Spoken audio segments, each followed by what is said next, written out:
Ravi lived a life that many would call ordinary, but for him it carried heavy weight. Every morning he woke before the sun, tied his old shoes, and walked to the workshop where he repaired broken cars. His hands were always covered in grease, his back often ached, but he did not complain. He carried one reason to keep going: his son, Arav. Arav was 8 years old, full of questions and curiosity. He liked to sit near his father in the evenings, asking about every tool and every sound. But more than machines, Arav loved words. If someone spoke in a different tongue at the market, Arav would stop and listen, repeating the sounds softly until they rested in his mind. Ravi often laughed at his son's strange gift.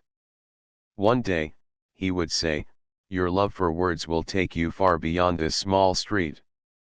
Far away from their modest home stood a tall white mansion. Behind its heavy gates lived Mira, the daughter of a powerful CEO. To many, her life looked perfect.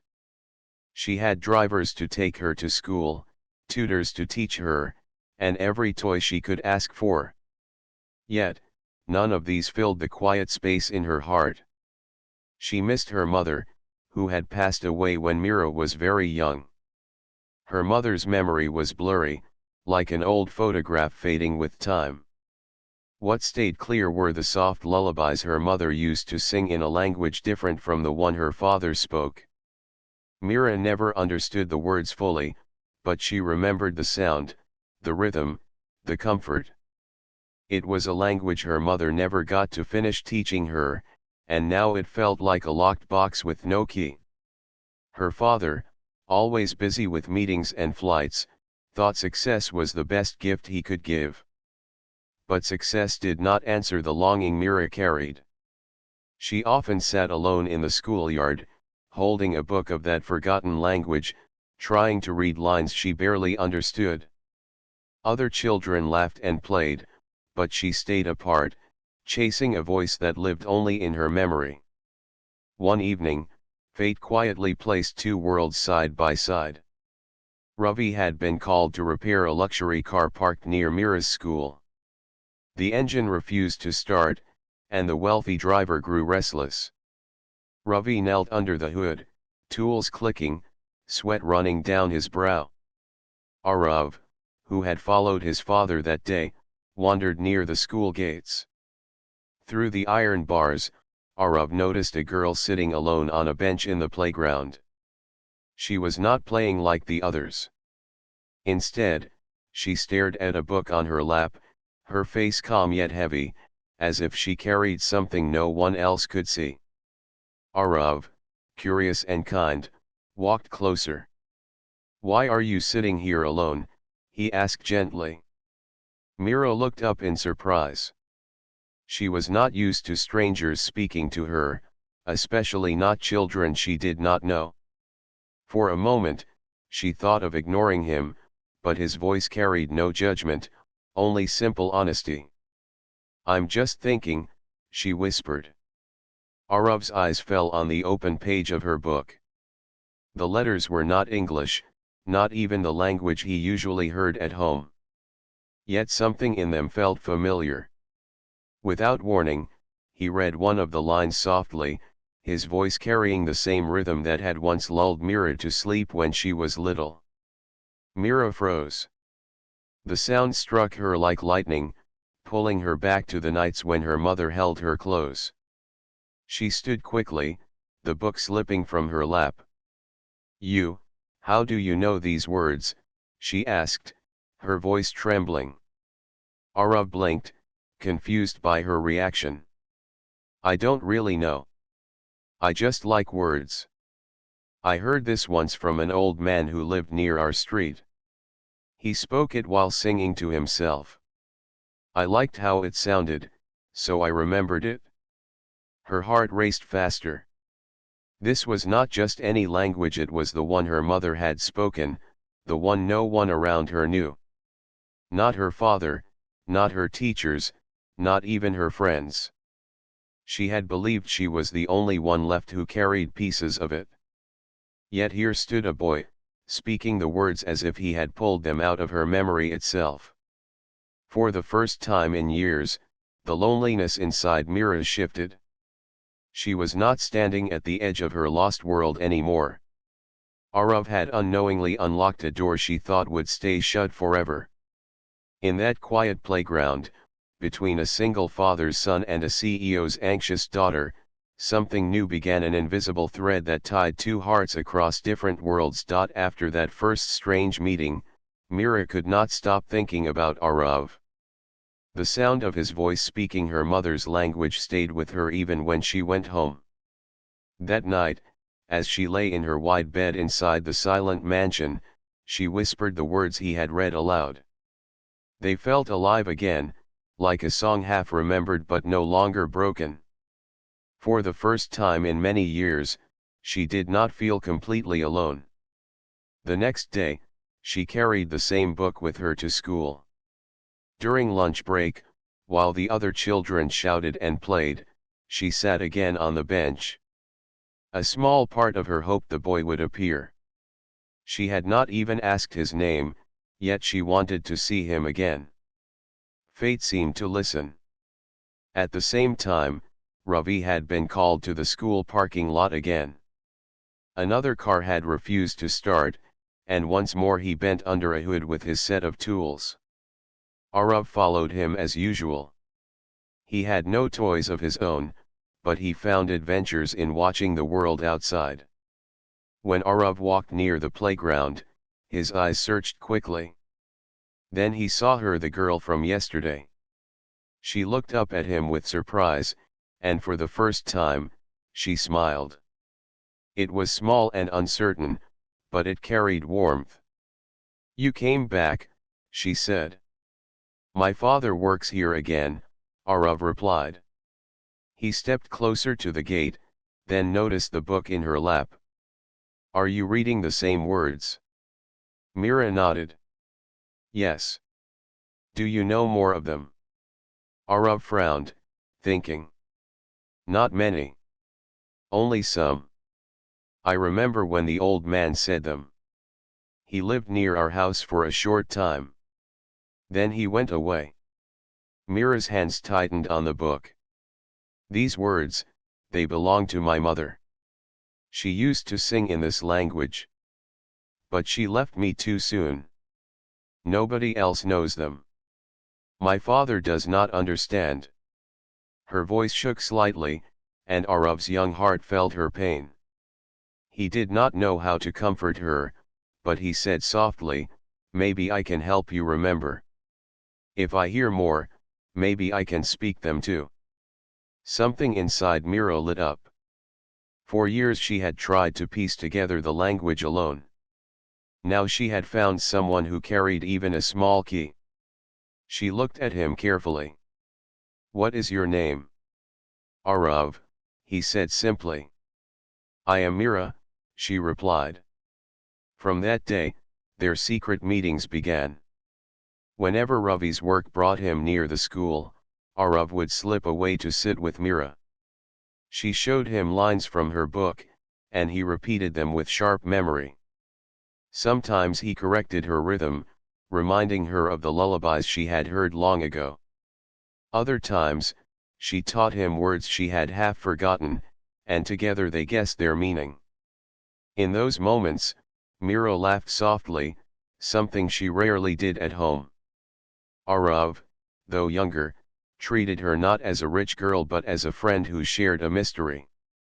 One afternoon, while they sat beneath the old tree near the playground, Mira whispered, "It feels like my mother is near again when we speak this language." Arav nodded. "Then we should keep speaking. That way she will never be gone completely." Mira's eyes filled with warmth, and she realized how much this boy had already changed her world. But not everything was simple. At home, her father noticed her brighter mood but had no idea why. He assumed it was because of her studies. Mira kept her secret close, afraid that if she told him, he would not understand. Ravi, on the other hand, noticed that Arav returned from work trips with a glow in his eyes. "What makes you so happy, my son?" he asked one evening while cleaning his hands at the sink. Arav hesitated, then answered carefully, "I met a friend. She likes words too." Ravi smiled, glad that his boy had found someone to talk to. He did not ask more, believing it was only a simple friendship. Yet destiny was weaving threads deeper than either father knew. The friendship between the mechanic's son and the CEO's daughter was no ordinary one. It was a bond tied by a language nearly lost, a language that carried the memory of a mother's love. And while Mira felt her heart grow lighter with each meeting, she also felt a quiet fear. What if her father discovered? What if Arav stopped coming? For now, she chose to hold on to the joy. For the first time in her life, Mira was not just a lonely girl in a big house. She was a daughter learning again to listen to her mother's voice through the memory of a boy who should never have known that language at all. Days turned into weeks, and the secret bond between Mira and Arav grew stronger. Each time Ravi's work brought him to the school, Arav hurried to the playground, hoping to find Mira waiting. She was always there, sitting with her book under the shade of the old tree, her eyes shining whenever she saw him. They spoke in the forgotten language as much as they could. Sometimes the words came easily, like leaves falling from a branch. Other times, they struggled to guess meanings, laughing at their mistakes. Yet every mistake brought them closer, and every word tied them to something deeper than friendship. For Mira, these meetings were like hidden treasures. At home, life stayed the same. Her father, Arjun, remained buried in his business, traveling from city to city. Even when he was home, his phone never left his hand. He cared for her in his own way, but he could not see her loneliness. She wanted to tell him about Arav, but fear held her back. Her father expected her to live in a world of tutors, rules, and manners. A boy like Arav, the son of a mechanic, would never fit in that world. Arav too kept the secret from his father. Ravi trusted his son, but Arav worried that if he spoke too much, his father might stop bringing him to the school. And he could not imagine losing his time with Mira. One afternoon, while the sky turned orange and the playground grew quieter, Mira asked, "Do you ever wish you could live in another place, Arav?" Arav thought for a moment. "Sometimes. Our house is small, and my father works all day. But I like being with him. I don't want to be anywhere without him." Mira lowered her eyes. "I live in a big house, but it feels empty. My father is always busy. Sometimes I think, even if the house was smaller, I would be happier if he sat with me and listened." Their words hung in the air, weaving two different lives into one shared feeling.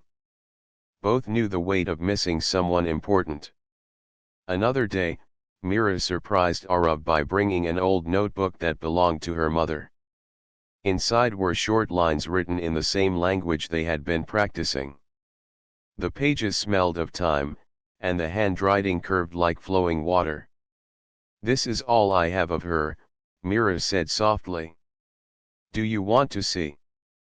Arav handled the notebook with care, tracing the letters with his small fingers. He read one of the lines aloud, his voice steady, and Mira closed her eyes. The sound was almost exactly as she remembered her mother's voice. "You make it feel alive again," she whispered. From that day, they began copying the lines together. Arav wrote slowly, shaping the letters as best as he could, while Mira guided him. The notebook became their teacher, and they became each other's students. But not everything stayed peaceful. One afternoon, as they sat together under the tree, another student passed by and noticed them. The boy tilted his head, curious why the CEO's daughter was speaking with a boy in plain clothes. He frowned but said nothing, running off to play. Mira's heart tightened. "What if someone tells my father?" she asked nervously. "Then what?" Arav asked, though he too felt a small fear. "I don't know," she admitted. "But I don't want this to end." "It won't," Arav said firmly, with the courage only a child could have. "We will keep meeting. We will keep learning. No one can take that away." His words gave her comfort. She smiled, though her mind still carried worry. At home that evening, she sat at her desk, copying more of the notebook into fresh pages. She wanted to save every word, every sound, as if protecting her mother's memory from disappearing. For the first time, her room did not feel so lonely. Meanwhile, Arav shared none of this with Ravi, but he carried the secret like a glowing light. At night, as he lay on his small bed, he whispered the words Mira had taught him, imagining her voice repeating them. Unseen by both children, life was slowly preparing to test their bond. A single secret can stay hidden for only so long. And when the world of a mechanic's son and a CEO's daughter finally collided, it would not be gentle. For now, though, they were just two children sitting under an old tree, speaking in a language that carried the memory of a mother's love, building a friendship that neither of them had planned but both of them needed. The hidden friendship between Mira and Arav continued quietly. Each week, they found time under the old tree, their voices carrying words that once belonged to Mira's mother. For both children, those moments were like treasures. But secrets, no matter how carefully kept, always leave a trail. One bright afternoon, the school grounds buzzed with laughter as students rushed out for games. Mira and Arav sat close together, copying lines from her mother's old notebook. Arav wrote carefully, his tongue sticking out in concentration. Mira giggled softly at his effort, then corrected one of his letters. What they did not notice was that someone had been watching. It was the same student who had seen them before. His name was Rohan, and curiosity burned inside him. Why was the CEO's daughter always talking to a boy in plain clothes? To him, it looked strange, even suspicious. Later that day, Rohan mentioned it to a teacher, not out of malice but simple wonder. The teacher, alarmed, told the school principal. And the principal, fearing a problem, decided to inform Mira's father. That evening, Arjun received a call. He listened in silence as the principal explained that his daughter had been spending her free time with a boy she was not supposed to meet. Arjun's face grew tight, and for the first time in weeks, he put his phone aside. When Mira came home, she found her father waiting in the living room. His voice was calm but carried a sharp edge. "Mira, who is this boy you've been meeting?" Her heart froze. She clutched her school bag, unsure how to answer. "He is my friend," she whispered. "Your friend?" Arjun repeated, his tone heavy. "Do you know who he is?" "Yes," Mira said, gathering courage. "His name is Arav. He is kind. He listens to me. He knows words my mother used to speak." Arjun's eyes darkened. "That boy is the son of a mechanic. You should not be spending time with him. People will talk. They will not understand." Mira's chest tightened. "I don't care what people say. He understands me. He makes me feel close to mother again." Her father's expression softened for a brief moment at the mention of his late wife, but then it hardened again. "Enough. This must stop. You will not meet him again." Tears filled Mira's eyes. "You don't understand, father. No one else remembers her words. Arav does. If you take this away, you take her away too. Arjun stood, ending the conversation with silence. He did not know how to face his daughter's pain, so he hid behind his authority. The next day, Mira sat on the bench under the old tree, waiting for Arav. When he arrived, she looked at him with troubled eyes. "My father knows," she said quietly. Arav's face turned pale. "What did he say?" "He told me not to see you again," she whispered. "He thinks people will not understand." For a long moment, Arav said nothing. His small hands clenched, his mind racing. "But we can't stop," he said firmly at last. "This is not wrong. We are only learning, remembering. Your mother would not want you to forget." Mira's heart battled between fear and hope. She wanted to obey her father, yet she could not bear to lose the one person who made her mother's memory feel alive. "We will be careful," Arav continued. "We can meet less, but we must not stop." Her eyes filled with tears again, but she nodded. "Yes. We will not stop." From then on, their friendship became more fragile yet more determined. They spoke in softer voices, chose quieter corners, and shared their lessons with greater care. Every word they practiced carried both joy and risk. Meanwhile, Ravi began to notice changes in Arav. His son returned home with both happiness and worry in his eyes. Ravi wondered but did not press, trusting that his boy would speak when the time was right. Arjun, however, remained uneasy. Though he had ordered Mira to end the friendship, he sensed that her silence at home carried defiance. For the first time, he wondered if the daughter he thought he knew was slipping into a world he could not control. The stage was set for conflict. Two children tied by memory and language were determined to hold on. Two fathers from different worlds stood on paths that would soon collide. And above it all, the forgotten words of a mother's voice floated like a bridge between them, carrying both hope and challenge for what was to come. The friendship between Mira and Arav did not end, even after her father's warning. They continued to meet in secret, whispering words that once belonged to her mother. For them, those stolen moments under the old tree were priceless. But fate has a way of uncovering what is hidden. One afternoon, Ravi finished repairing a car outside the school and looked around for Arav. His son was not by the gate where he usually waited.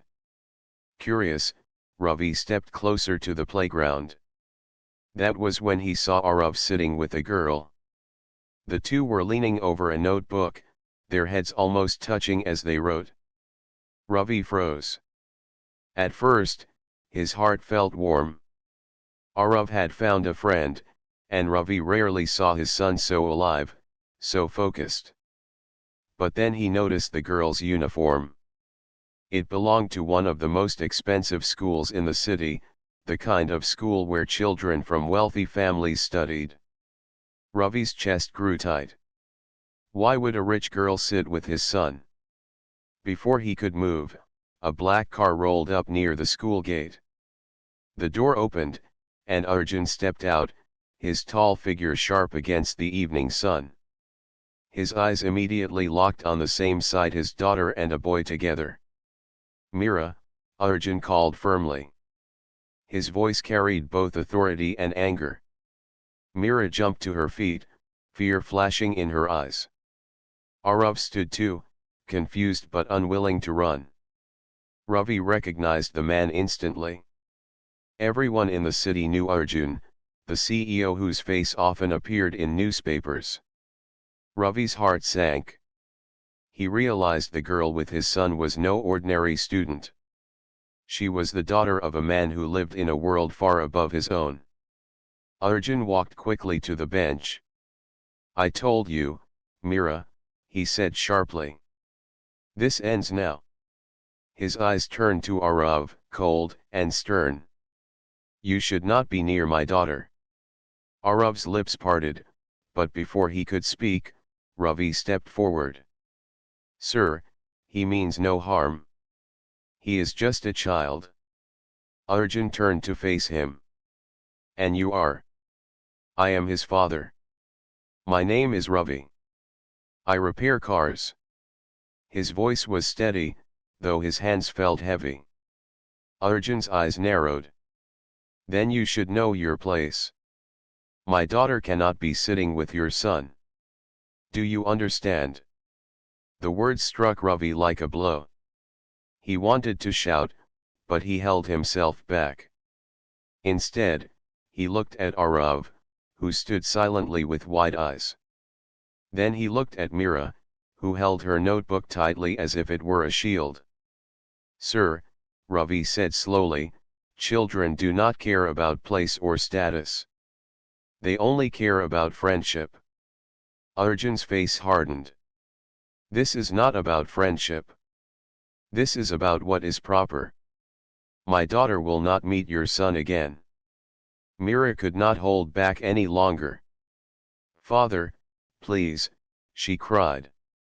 You do not understand. Arav knows the language mother spoke. He remembers the words. He helps me feel close to her again. Please, do not take this away. For a moment, Arjun's mask cracked. Pain flickered in his eyes at the mention of his late wife. But pride and fear quickly sealed it. Your mother is gone, Mira. You must move forward, not cling to what cannot return. Mira's tears fell, and she clutched the notebook closer. Arav wanted to comfort her, but Ravi placed a hand on his shoulder, holding him back. Come, Arav, Ravi said quietly. His voice carried both sadness and respect. He knew this battle could not be fought in anger. Arav looked at Mira one last time. She looked back, her eyes filled with sorrow and silent promise. Ravi guided his son away, while Arjun led his daughter toward the waiting car. Two fathers walked in opposite directions, each carrying his own weight. One carried pride, the other carried quiet pain. That night, Ravi sat in his small home, watching Arav stare at the wall. His son's silence spoke louder than words. Finally, Ravi said softly, Tell me, what did this girl mean to you? Arav's eyes lifted, shining with determination. She is my friend, father. She is more than that. She carries her mother's memory, and I help her hold it. I cannot let her lose it. Ravi's heart tightened. He had lived long enough to know the world did not treat friendships between rich and poor kindly. Yet he also knew the truth in his son's words. Somewhere in his large mansion, Arjun too lay awake, troubled by his daughter's tears. He told himself he was protecting her, but a quiet voice whispered that he might only be protecting his pride. The friendship between Arav and Mira was no longer just a secret. It had become a clash of two worlds, and neither world was ready to yield. After the clash between the fathers, the air around Arav and Mira grew heavier. Days passed with silence, yet their hearts longed for the old tree and the secret words they once shared. At school, Mira sat quietly during breaks, her notebook unopened. Her friends noticed her mood but did not understand. To them, she was still the daughter of a powerful man, but inside she felt like a little girl who had lost her only bridge to her mother. At home, her father watched her closely. Arjun tried to convince himself that he had done the right thing. He had stopped her from forming an attachment that society would frown upon. But every time he saw her eyes, red from silent tears, doubt stirred inside him. He remembered his wife's voice, gentle and kind, and wondered what she would have said. Meanwhile, Arav carried the same sadness. At night, he lay awake, whispering the words he had learned, as if speaking them into the darkness would keep the memory alive. Ravi noticed the change in his son. Arav no longer laughed as easily, nor did he chase after little adventures. He was carrying a weight too heavy for a boy of his age. One evening, Ravi sat beside him. "Son," he said softly, "sometimes life places walls between people. But walls are not forever. If something is true, it finds a way." Arav looked up with determination. "Then I will find a way. Mira needs me. She needs the words. I cannot let her mother's voice disappear." Ravi felt pride and fear at once. His son's heart was brave, yet the world was unkind. Still, he could not crush Arav's spirit. He nodded. "Then we will be careful. But remember, respect must guide us. Do not fight with anger. Show them the truth of your heart." The next day at school, Mira decided she could not remain silent any longer. During break, she slipped away from her classmates and walked to the far corner of the playground. There, she found Arav waiting. His face lit up the moment he saw her. "You came," he said with relief. "I had to," she whispered. "I cannot stop." These words are all I have of her. They sat down together, pulling out the old notebook. Their voices were quiet, almost like a prayer, as they practiced lines again. Each word felt like stolen time, but also like freedom. For weeks, they continued in secret. Sometimes they met for only a few minutes, enough to exchange a handful of words. Sometimes they dared to sit longer, copying letters and sharing meanings. In those moments, the world outside disappeared. But secrets are fragile. One afternoon, while they sat under the tree, Ravi arrived earlier than expected. He stood in silence, watching them. At first, his heart wanted to call Arav away, to protect him from more pain. But then he saw Mira's eyes. They carried the same hunger he had seen in his own son, the hunger for connection, for memory, for something bigger than themselves. When Arav noticed his father, he froze. "Father," Mira's face turned pale, expecting anger. But Ravi only sighed. "You two truly believe in this, don't you?"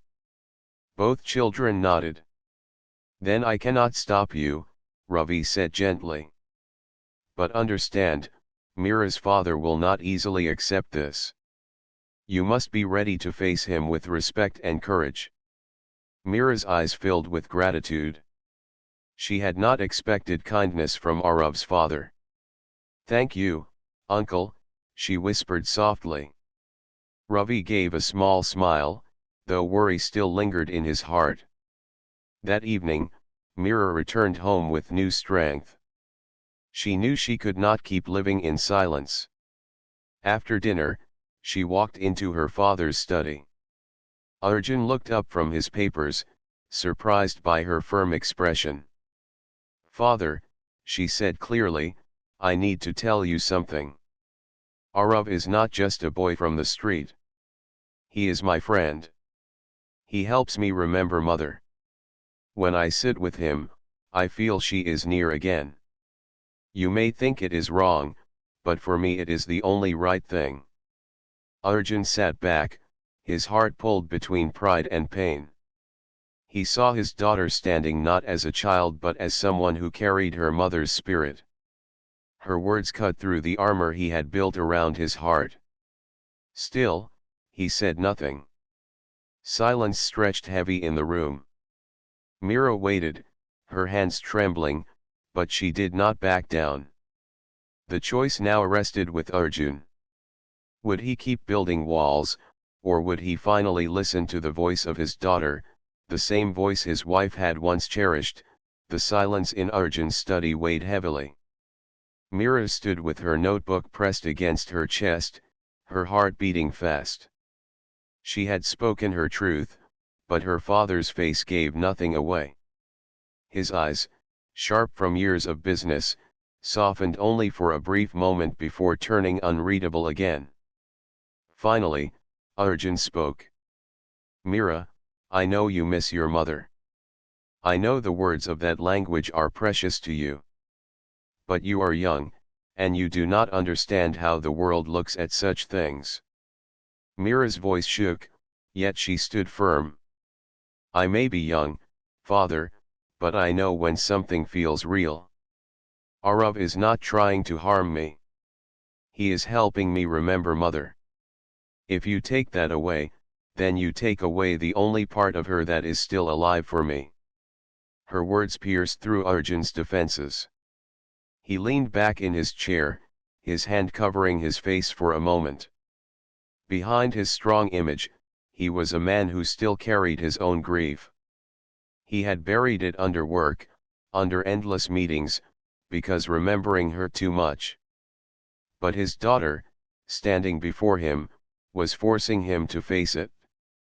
Go to your room, he said at last, his voice quiet. I need time to think. Mira obeyed, but hope flickered inside her. For the first time, her father had not said no. The next morning, Arjun surprised his driver by asking for directions not to his office, but to a small neighborhood on the city's edge. He had found the address of Ravi's workshop. When he arrived, the smell of oil and iron filled the air. Ravi was bent over a car, his sleeves rolled up, his hands black with grease. He looked up, startled to see the CEO himself standing there. Mr. Arjun, Ravi said, wiping his hands quickly. What brings you here? Arjun's voice was calm but carried weight. I want to speak about our children. Ravi nodded slowly. I thought this day would come. He led Arjun to a wooden bench outside the shop. For a long time, the two men sat in silence. Finally, Arjun said, I lost my wife when Mira was very young. She spoke to Mira in a language I never learned. I thought it was better to forget, to let the pain fade. But my daughter, she does not want to forget. She says your son helps her remember. Ravi listened carefully. Then he spoke, his voice steady. I know my place, sir. I know our worlds are not the same. But children do not care about status. My son found a friend who shares his love for words. He respects her, and he respects her mother's memory. Why should we stop them from something that brings healing? Arjun looked at him with surprise. He had expected anger or defense, not calm honesty. For the first time, he saw Ravi not as a mechanic but as a father, one who carried the same love for his child. My fear, Arjun admitted, is that people will judge her, judge us. They will not understand why the daughter of a CEO spends time with the son of a mechanic. Ravi's eyes held quiet strength. Let them judge, sir. What matters is what is true. The memory of a mother, the friendship of two children, these are things no opinion can destroy. Arjun was silent again, but this time his silence was softer. That evening, when he returned home, he called Mira into the living room. She came nervously, her notebook in her hand. Arav and Ravi were already there, invited by Arjun himself. Mira's eyes widened in shock, then hope. Father, Arjun raised his hand gently. I was wrong to stop you. I see now that this friendship is not harming you, it is helping you. It is keeping your mother's memory alive. If this boy can give you that, then I will not stand in the way. Mira's eyes filled with tears of joy. She turned to Arav, who smiled shyly. From that day, the friendship was no longer a secret. Under Arjun's cautious but growing approval, Mira and Arav continued their study of the language. Sometimes Ravi joined, listening with pride as his son recited lines with clarity. Sometimes even Arjun sat nearby, the sound of the words softening the hardness inside him. The forgotten language became a bridge between a daughter and her lost mother, between a mechanic's son and a CEO's daughter, between two fathers from different worlds. In the end, it was not wealth or status that mattered. It was love, memory, and the courage to hold on to what felt true. And as Mira and Arav sat under the old tree once again, speaking the words that had once been broken, both knew this was only the beginning of a bond that would last far beyond childhood.